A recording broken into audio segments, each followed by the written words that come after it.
And finally, let me, when we talk about other risks, give a few examples on it. I made a list, I said before, with over 60 points where you could do things wrong, this way or that way or so.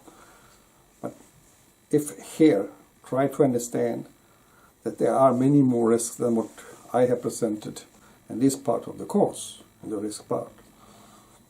Use your brain and try to find out what's actually for your company. But let me mention a few. The first one, which is a genuine thing, is the customer risk.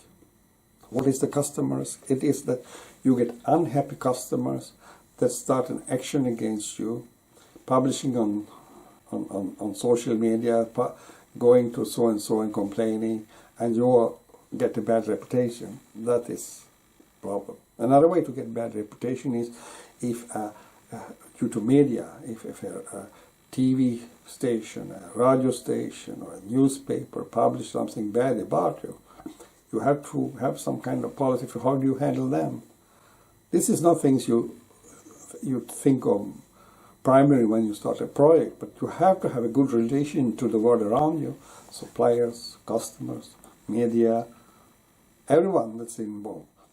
Even your own employees can put upside down your business by protesting or sabotage or things.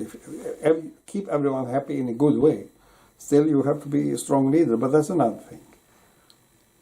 Don't forget to make them happy around you.